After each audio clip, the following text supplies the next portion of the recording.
form as well, having won their last 5 in a row. First time, in 7 years, they're in the Champions League knockout stage. And I think, what was it? They've had 7 successive round of 16 eliminations. So they're looking to reach the quarterfinals for the first time since 2009. She seems very happy saying that.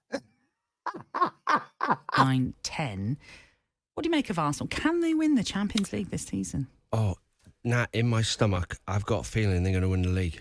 The league? Yeah. Now, when you say feeling, is that a good feeling? She's triggered. Dean Saunders here, just speaking. She's frustrated. That's not the answer you meant to give. That's not what you're meant to say on TalkSPORT, Dean. It's not what we do here. I said it a while back, and I said it after they played Liverpool. Because like I've said about Liverpool, Jurgen Klopp's gone back to when he first arrived at Liverpool. You know, the midfield players were getting old and tired. He had Salah, Mane and Firmino up front, the best front three that pressed you off the pitch. Started there. Then you've got athletes behind them. Now they've gone. He's got a new midfield and they're listening to him. And he's got them pressing. And I've watched them make West Ham look terrible. They make teams look terrible by just sheer effort, sprinting. Harvey Elliott is an example. Nunez, they just sprint. And they tried to do it to Arsenal, and Arsenal coped. So Arsenal made Liverpool look poor. So could they do the double then, Arsenal? I just get the feeling that they're coming with a under the radar, because we're always talking about Liverpool and Man City. But I've just got a feeling that they're gonna sneak it. But both? Yeah. The shock. I respect the individuals, but I almost feel it's really good. I think Dean Saunders here is speaking facts. I think Arsenal are going under the radar. I think Arsenal, of course, have a chance of winning the Prem. Of course, they have a chance of winning the Champions League. It's a slimmer chance they win both because probability and all that. But of course, they've got a chance. But the way, I think it's Natalie Sawyer. I think that's her name. If I'm wrong, I apologize. It's kind of set the questions up. I think she was expecting him to write Arsenal off, say they've got no pedigree, say they have no experience, that they're going to fall away. And it's almost like, the feeling in your stomach's not a bad one. Oh, it's the way she asked this question. Let's go back a few seconds ago, right? This question here is the one that got me. And they tried to do it to Arsenal, and Arsenal coped. It's coming. So Arsenal made Liverpool look poor. So could they do the double then? So he's explaining why he thinks Arsenal can win the league. Because he says Liverpool are really good and Arsenal made them look poor. And instead of acknowledging that Arsenal are really good, you see how the goalposts get moved? Or are they going to win both the Premier League and Champions League then? Arsenal are the only team at the top of the tree right now who I see questions like this. Arsenal are really good. Well, are they going to win the Premier League and Champions League at the same time? How many English teams have actually done that? Actually, go through it. Go through it. I know Liverpool did it in, I think, in the 70s or the 80s. Man United have done it twice. City have done it. I'm not sure if anybody in 130 years. So the only way we can say Arsenal are a good team is if they win the Premier League and Champions League double. So honestly, fair play to Dean Saunders for just being honest and saying what he thinks. Oh, they hate Arsenal. It's so funny. It's so funny. Didn't embrace David Moyes, you're thinking, Wayne? Did they give him a chance? No, they never gave him a chance. I think it was always going to be difficult for him. And I know David from when he was at Everton, and he wasn't the same as when he was at Everton. So I think it was a massive change for him as well. And so I don't think he probably done as well as he would have liked. But I also think there was a lack of, from the more senior players, just weren't having him. And do me a favour, hit the like and share button. I haven't asked you to do that yet. This, for me, is revealing such a sickening problem at Manchester United. An amazing podcast on the overlap again. I think it's called Stick to Football with Wayne Rooney. But talking here about David Moyes, and we are going back a decade now, but I think it's important. I think it's the player power element at Man United, players deciding who they're going to play for or not going to play for, has been prominent for a long time at this football club. And it's one of the biggest things at Ineos, one of the biggest things at Sir Jim, Omar Barada, they have to push out the club. It cannot be allowed to this capacity. I don't fancy the manager. I'm not going to work hard for him. It's an absolute illness. It's a disease in the football club. That was very difficult for him. I remember David Moyes saying privately to me, so I can't remember when I saw him after, he said it felt like almost like the dad had left the house and the stepdad was coming in and trying to instruct the children, and basically the children were just never having sort of that message from... It was just different. But it's sad when a manager never gets a chance, you know what I mean? Yeah, I agree. Moisey's really hands-on, like in everything, in terms of what way the bus goes to the game and stuff like that. On the training pitch, he's really hands-on. So that was a big difference for the players as well, in terms of obviously the manager. Some days you mightn't see him on the training pitch and whatever. Where that was a big change as well.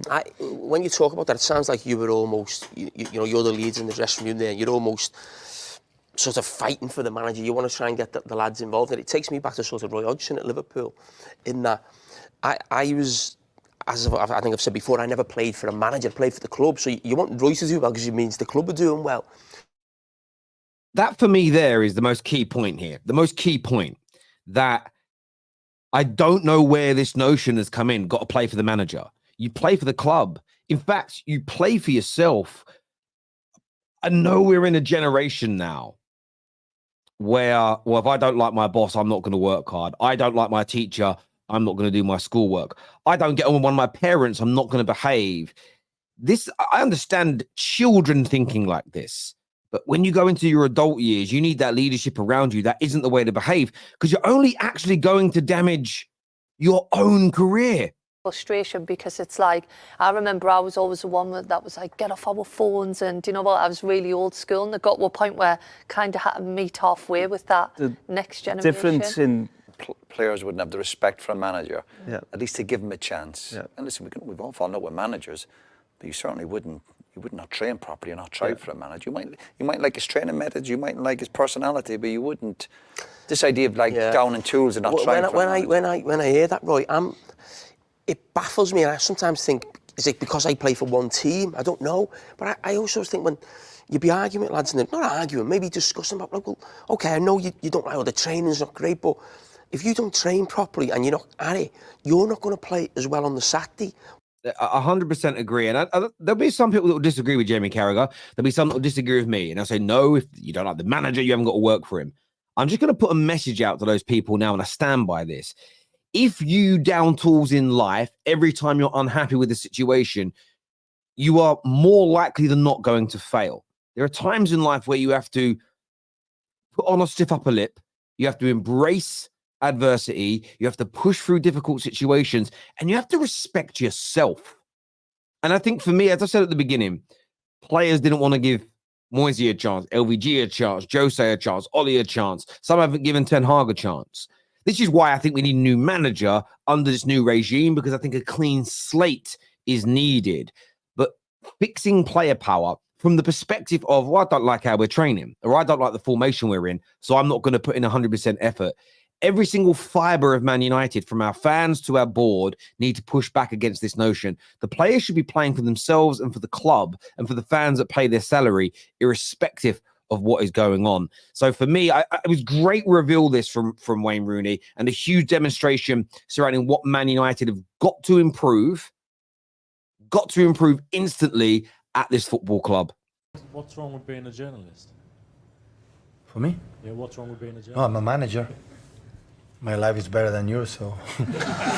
Wow.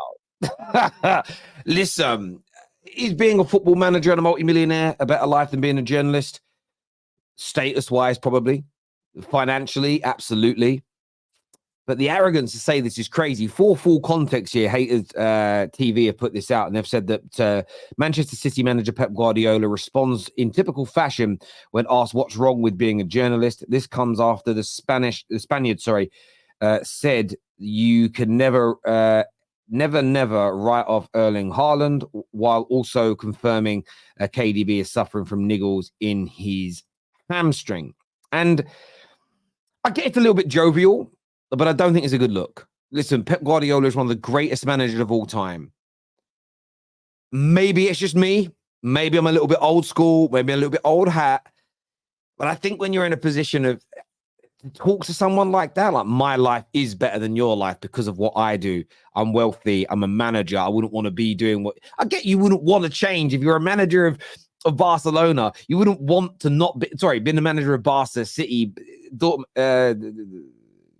Munich. You wouldn't want to suddenly not have that and go to being a football journalist. I understand why that would feel like a step down, but I just think it's utterly disrespectful to speak to somebody in this way.